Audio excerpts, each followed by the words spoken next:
Welcome to the Ian Bousfield Experience. I'm glad you're here. This series of podcasts are just things that come up in my mind when I'm thinking about playing, when I'm thinking about teaching, and general thoughts about music. There are some things here that I hope you'll find really useful. And don't forget, if you've got any comments or if there's anything you want to discuss further, go to ianbousfield.com. Hello. Time for a really positive, bright, fun podcast. And firstly, apologies for the sound in the background. The Swiss Air Force seem to be patrolling Bern city centre with helicopters this morning. There must be something happening. Again, following on from all of these amazing questions that came in. Some of them require a different type of podcast, I think. Joris and John Hinckley want me to talk about Burgundy, and you guys pushed me over the edge. I'm going to do a wine podcast. I keep threatening to do it. I am going to do it, but I'm going to keep it off this site. It might be on my own community, but I'm going to, spend more time talking about wine. Dirk Amrein, very fine trombone player, wants me to talk about beer. It would appear that I have quite a reputation. I would like to say at this point that I do enjoy fine wines and enjoy brewing beer. But I would like to stress that I love not drinking just as much. I'll do a podcast on those things. I think I'm going to do it. It'll be fun. But Igor Rankovic, you wanted me to talk about difficult conductors. How long do you expect this podcast to be, Igor? So that's probably my stories about conductors will have to go on a podcast all of its own, perhaps at a time when some more of them have sadly passed away, because I think the stories that I would tell, that they know where I live, they'd come and get me. So I have to be careful. I am, however, going to start with an issue that's been raised by someone who is quite definitely not a difficult conductor. Leo McFall was the associate conductor in the Gustav Mahler Jugendorchestra, in our beautiful family there. And as with everything in that orchestra, you make friends for life. Leo is a remarkable young man who manages to balance at a very high level getting the job done, yet remaining totally respectful and being a gentleman. We just had an interesting discussion because he was going to conduct Schubert 9, we call it, the great sea monster is what we used to call it in Manchester. And I mentioned something that I think tickled him, which was that Niklaus Harnoncourt, the great Niklaus Harnoncourt, the founder of Original Instrument Performance. Yes, sorry to break it to you, Roger Norrington, John Elliott Gardner, they were not the first. They were following on in the footsteps of Niklaus Harnoncourt, who, by the way, said Original Instrument Performance was invented in my living room in Graz in 1954. But that's the theme of another podcast all in itself. I never found him to be a very good conductor in the strict sense of the terms, conductor. He could not get anything together, bless him. His actual technique was not great, but he said something in every rehearsal that I will use in every lesson that I give ever. Every rehearsal that he did was a privilege to sit through. It was a lecture, and it's only years later that you realize the incredible learning opportunity it was just to actually sit and listen to him speak. I remember one time just sort of like firing a question at him, and said, "Are you walking past?" And I said, "Wagenseil trombone concerto, tenor or alto?" He said, "Tenor," and I've got the exact one at home. So There's a lot more work goes into being a conductor than I think many of us realise. So anyway, Leo was tickled by this thing that where Niklas Hanenko said there is no such thing as a 16th in music, or an 8th. So for the English, let me translate that into you. That's quavers and semiquavers, or the other way around, semiquavers and quavers. Most of the world call a quaver an 8th, a semiquaver a 16th. And if you look at it on a mathematical point like that, you know, what we were talking about was the trombones. With that,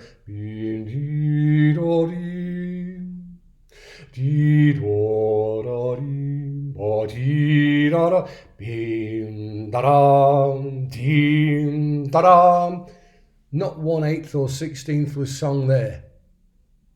To try and get away from the bum beep bum bum bum bum, because it's so often as bum bum bum bum bum bum bum bum. Because unfortunately, no, not unfortunately, the great Pierre Boulez taught the world to subdivide.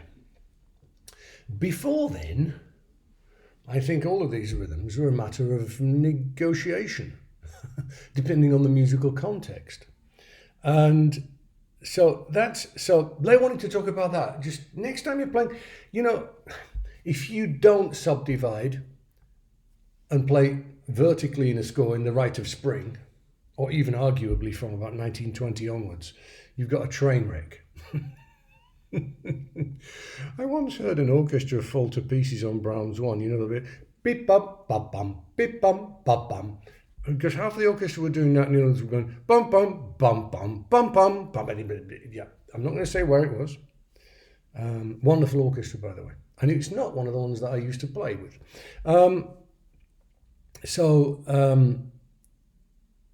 If you're playing romantic repertoire, you know, it's like, I'll give you a really good example, Mahler 5.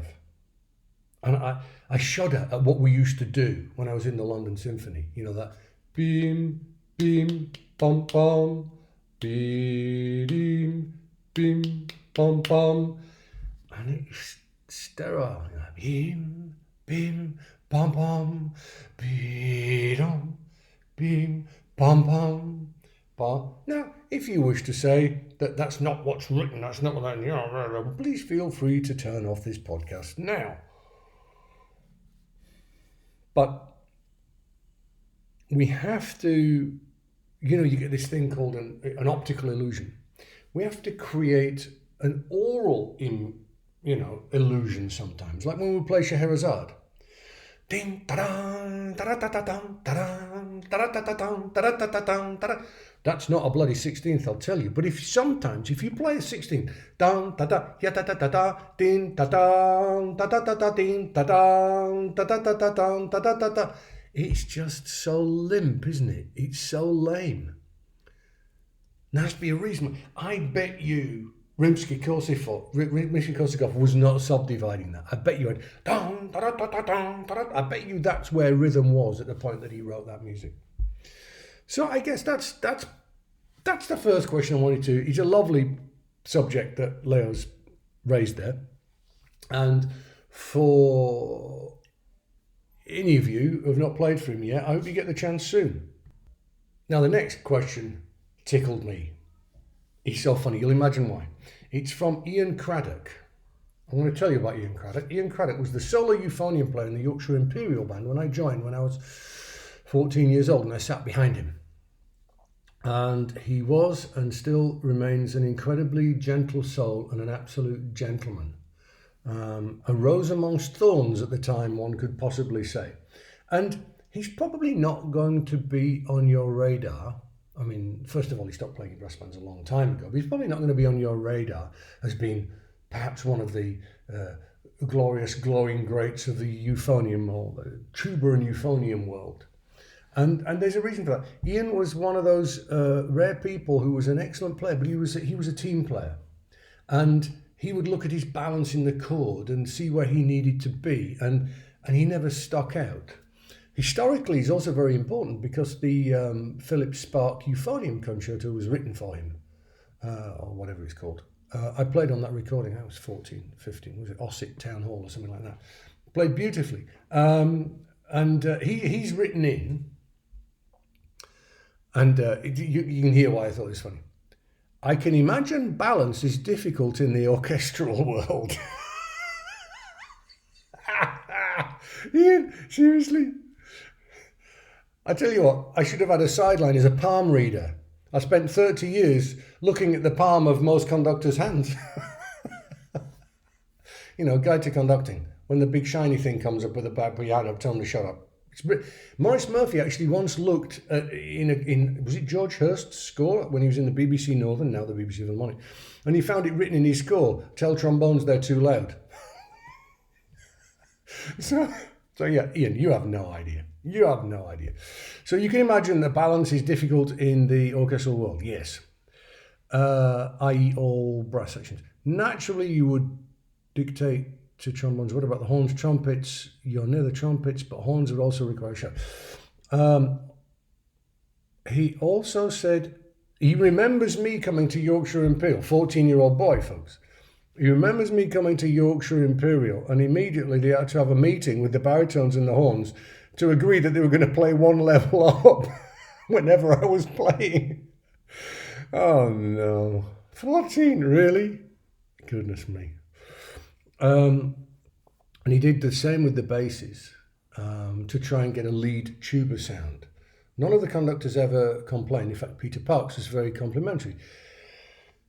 Ian, there's so much great stuff in here, and what you can relate to brass bands, you can relate to any situation. What you're talking about there is you're changing the role, and maybe that's where I got it from. Maybe Ian, you were a big influence. If you go back to how the traditional brass band sound, and we can translate this into orchestra sound was based. It's based on the pyramid thing. So you've got the balance, you've got the basses in a brass band, or the double basses in an orchestra, creating a huge foundation. Everything above that should get quieter till almost like the cornet section or the first violins in chordal balance are just like a harmonic of the chord, rather than, unless you've got the melody, of course. So that historically has always been the balance that I have worked on, and maybe I did get it from brass bands. There was a very legendary brass band conductor called Roy Newsom, and I asked him about it when I was 14 or 15. How did you get that special Black Dyke sound? You see, folks, I guess looking back on it, you see why some people are successful. I was 14 or 15, and I asked him how he was getting the sound out of the band. I think if a 14 or 15-year-old ever went to, I don't know, David King or somebody like that and said, I think he'd be shocked, that a 14 or 15-year-old would show such initiative. Anyway, and I was going to Peter Parks and asking the same sort of things. Now, and he said, because Roy was an organist, that was his philosophy. He created that kind of Black Dyke sound by replicating an organ, with this huge bass sound, and then building everything on top of that. But what you're talking about here, Ian, is not just balance. You're talking about changing roles. So when you're playing with the basses, you're basically the first. It's like the cellos fitting into the bass sound. If you're playing with the horns, then you're going to mold your sound into that. And what you're talking about is an incredibly flexible approach. I think, sadly, in the brass band world, although many brass bands sound similar to how they used to, that philosophy has gone a little bit, because simply bass sections cannot make this huge, soft, wonderful, warm, round sound that's big enough to compete with the terrorists who now play the cornet, because it's so powerful. And if you translate that into an orchestra, with the Vienna Philharmonic double basses, first of all, they are the hooligans. They make so much noise, it's scary. If you ever wondered why the brass doesn't sound as loud in the Vienna Philharmonic as perhaps the London Symphony, let me assure you, they are playing as loud. It's just they have no chance to get through the string sound. It is astonishing.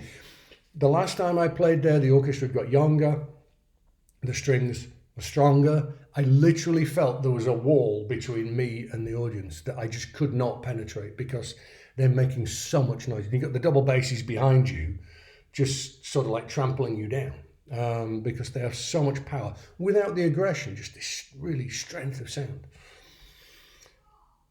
So, yeah, I think, Ian, my philosophy of balance has always been the pyramid, starting at the bottom, and also to change the role. You know, if I'm sitting next to a Maurice Murphy or a Hans Gans or something like that, I'm going to adapt my sound to be like fourth trumpet or whatever, fifth trumpet or bass trumpet. If I'm going to play with a horn player, well then perhaps I might actually go the other way and make a bit more of a podgy sort of rounder sound to give them something to sit on. So it depends. It depends what you're doing. If I'm playing with the cellos, I'm going to adapt my sound to that. So this all kind of moved away from always making your best sound. You must always make your best sound for the situation you're in, and the balance. If one person is sticking out, if that pyramid is broken, then a chord will not balance, and any ensemble will not sound homogeneous. Ian, you're a beauty. Thanks for your question. Keep well. Ralph Ridier has written. Ralph is a great campaigner for musical education in the UK, and boy, do we need people like that. Congratulations on everything you're doing. This is a very short question. What is greatness in musicians? Great and genius are words that are bandied about. What is greatness? Well, I think what is greatness in a human being, I think is more important. I was recently very kindly informed by the general manager of the Gustav Mahler Youth Orchestra that Wolfgang Böttcher, formerly principal cello of the Berlin Philharmonic, had passed away at the age of 86. And I took some quiet moments to think about the times I'd had with him and to wonder at the life that he'd lived. And apart from being one of the legendary cellists of the last 86 years, or 83 years, however old he was when he started playing, he was one of the most remarkable human beings that I'd ever met. And I think the two tend to go hand in hand. So first of all, it's the human qualities of somebody.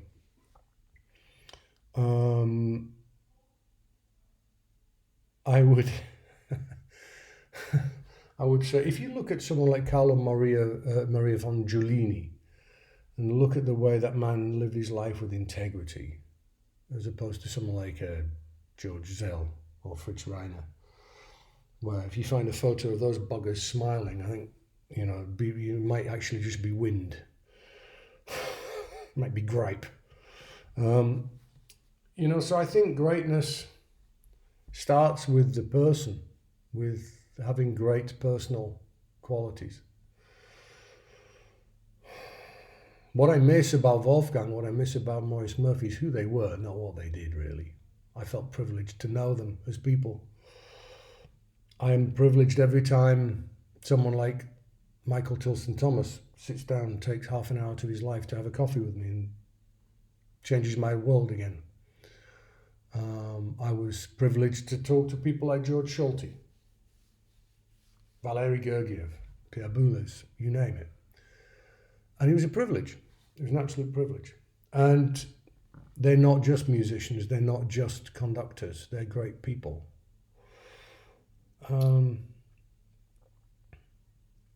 But as the actual, I think, nuts and bolts of your question, Ralph, I think this matter of genius, and it's something that I base my teaching around, is genius is not something that we have or somebody has. It's something that somebody can access. It's like this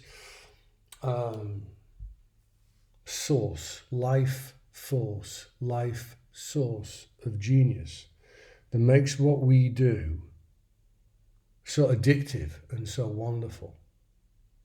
And Franz Welser once hinted at it in this way. He said to me, once you use the word I, or I think, you're wrong.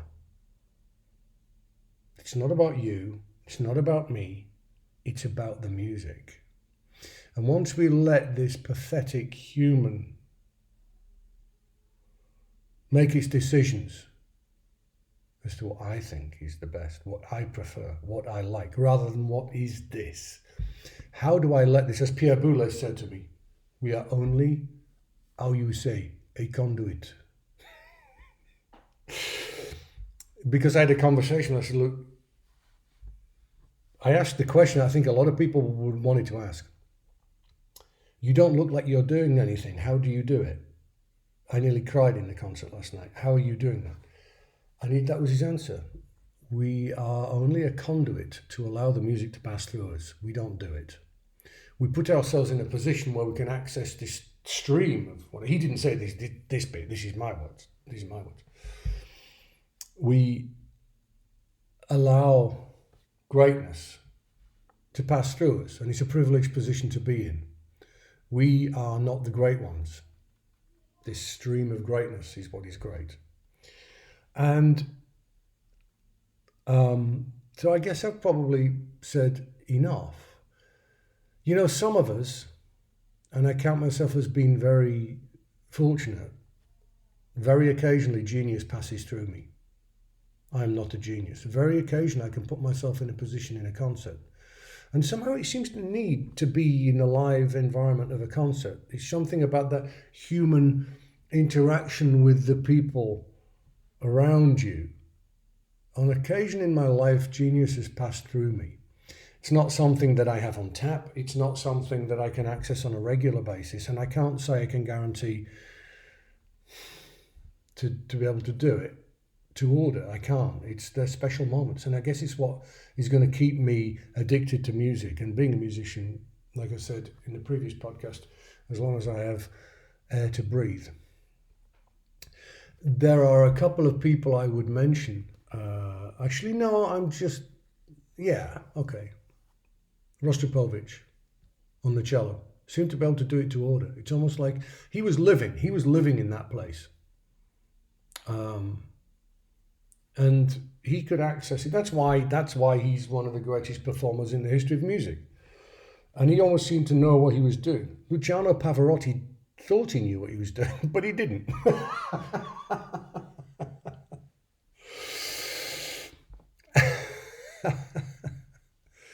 It's a little bit, in the case of someone like Pavarotti, or indeed like Maurice Murphy. The great Maurice Murphy. And I would put them in the same category, actually. Have you ever played football or table tennis, and when you're least expecting, you're not even thinking, and it's going to happen once in your life, the ball will come over your shoulder. You look at it, you swing your foot, and it goes straight into the top corner of the goal, 30 yards away. And no, anybody who ever played in a competitive match with me, no, you will testify that I never did that in a match. No, I did. I scored from the halfway line once. It was a terrible cross. And it's like, wait a minute, what happened? How did I do that? And then you try and repeat that for the rest of your life. It's never going to happen. Unconsciously, you accessed the genius around you. There was something that could calculate the speed of the ball coming to you, the angle it was coming to you, what speed you needed to swing your foot. And he did that all without you thinking, which is why I am not a fan of the word interpretation. Because that involves the useless human brain. Yeah, come on, send all the comments. I'm all wrong. Yeah, I know, fine. It's my podcast. If I want to say it, I'll say it. I said it. There you go. And if you look at someone like a Pavarotti, I'm not sure how much there was really in the most amazing things. I'm not sure there was much of a thought process going on. It was just something that was passing through him. So, Ralph, what's greatness in musicians? That's my best stab at answering, but it's a good question. The short questions are good. Leonard from Canada, my friend, very fine young trombone player. I've seen him at Domaine Forger. Has written an interesting question. What specific characteristics make a brass sonority dark or bright? And in what musical situations is it better to play darker or brighter? Okay. Now, for any of you who have ever had a relationship with anyone, you will know that at some point you say, I'm sorry, you're not listening to what I'm saying. You don't understand a single word I've just said. We're speaking the same language, but you don't understand me. We all know that, don't we? Communicating using words is useless. As anyone will know from the gaffes that I make on here. Some I catch, some I don't. Some I realise I'm saying, some I don't. It's very difficult to translate a feeling and a thought into sound. And words are not great, but they're the best we've got. So, again, Leonard, first of all, if I was putting my lawyer hat on, I'd say, what do you mean by dark or bright? But I guess that's what you're asking, isn't it? We're identifying what is dark and what is bright. Oh. So the words dark and bright will mean different things to different people. That's what I'm saying. In many areas of the brass world, dark has taken the word that's sort of on the role of good, and bright has taken on the role of aggressive or nasty. And so I think it's very confusing. I don't ever tell my students to make a dark sound or a bright sound. I always tell them to try and create the sound that's appropriate for the music that they're playing. You can think of happy, you can think of emotions. I prefer to think of emotions. I hear a lot of people who purport to be making a dark sound, and because of the way they've heard the word, the sound is dead. It's not resonating. And I hear a lot of people who use the word bright for meaning there's no substance to the sound. So, it's a difficult one, isn't it? I mean, okay, let me do as I always do. I'm going to make two parallels here. One is to a violin, string instrument. Or, no, I'll make several parallels. To a voice. To a great voice. To a great wine. To a great Burgundy. Which I think embodies this more than a great Bordeaux. Not that I would turn either down.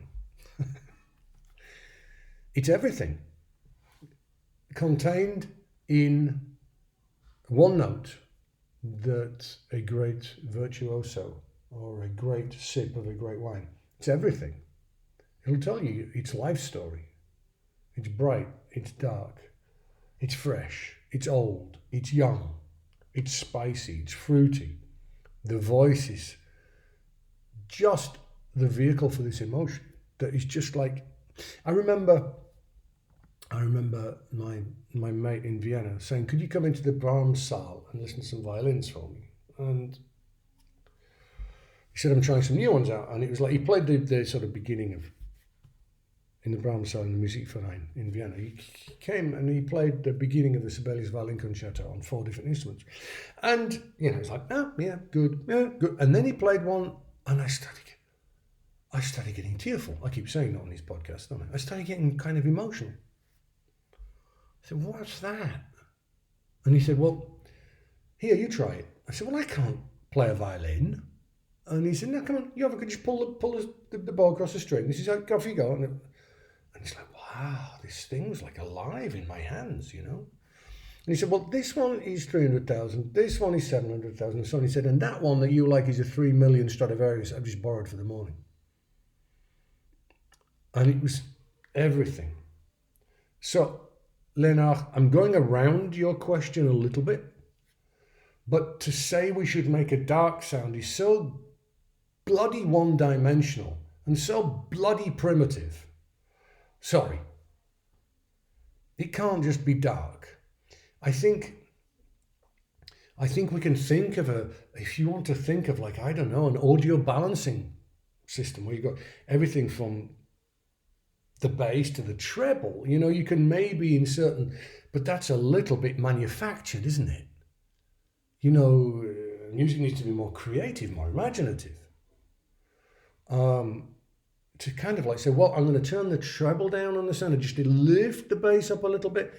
I'm thinking of when I play Mahler 3, you know, where, you know, if I come in on that first note, you could, I guess, analyze the, you know, is it more trebly? Is it more bassy? Is it, you know, what is it?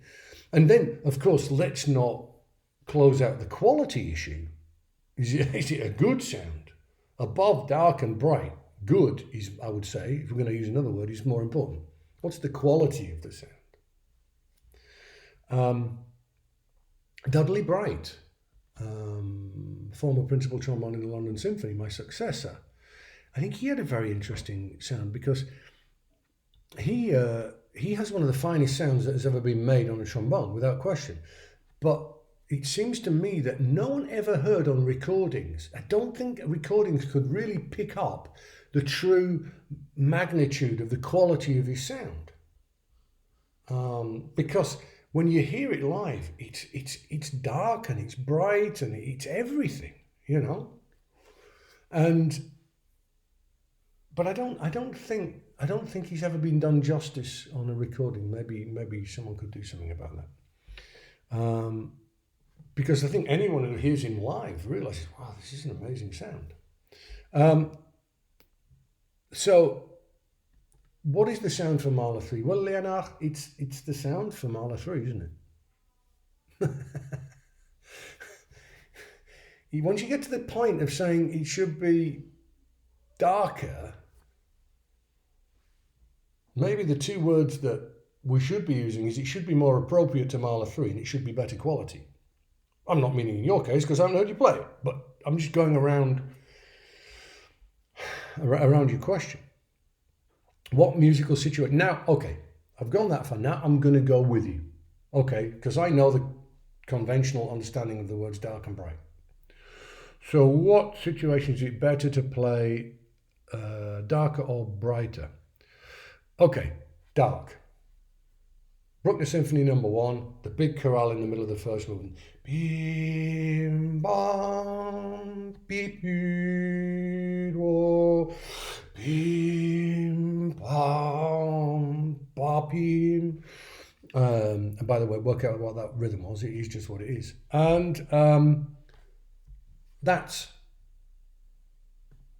the darker. Shostakovich First Symphony. End of the whole piece. Teeth biting, fire. Bright. So they're two very, very obvious different situations. But, and here's the big but in all of this. I've heard people making, in inverted commas, a bright sound. And the further away you go from it, the less you can hear, until I've heard some very famous trombone players in a concert hall, and it's almost pitchless. You can't actually, all you can use is going. And so that's not a bright sound. That's not a bright sound. The problem with us, Leonard, as trombone players is we all choose instruments standing behind them, and we all judge each other sitting next to each other. We very, very, very rarely have a colleague go out in the concert hall in a concert to say, yeah, I couldn't really hear you. You know, one of the, I love coaching in the summer in Kusatsu, in the hot spring area of Japan. In coaching, I do a bit of teaching. It's mainly I play a concerto every two days with the Gunma Symphony, which is great. I love it there, and I'm hoping to get back there at some point. And I teach in the mornings, a couple of hours, and I had this classroom up in the mountains, and it's a winter ski area. In the summer, people go walking. And we have this discussion, and I get everyone to give me the description of the trombone sound. Was it noble, dark, rich, warm, strong, powerful? And they said, right, now let's all go outside, and one by one, you're all going to go up to the top of that hill there, and we're going to stand 50 yards away from you, and you're all going to play Mahler 3. And a look of horror as I say, okay, guys, what are you hearing that? It's kind of like direct, aggressive. There isn't much sound with it. How noble is it? How elegant? Well, not really, is it? So there are so many different aspects around bright, dark, in relation to musical settings and to the quality as well. So Leonard, I'm not answering your question, and I'll tell you why. Well, I'm answering it in this way.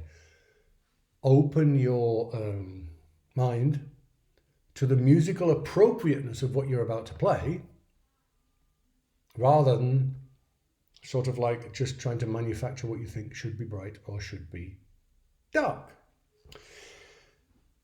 I think I really enjoyed doing this. I think that's enough for this podcast. There are more questions that are brilliant. I'm going to get more technical in the next one. Hope you enjoy this. Keep listening. So there you go. I hope you enjoyed that. If there are any issues that you found particularly interesting, don't forget to contact me, and always go to ianbousfield.com for lots more interesting stuff.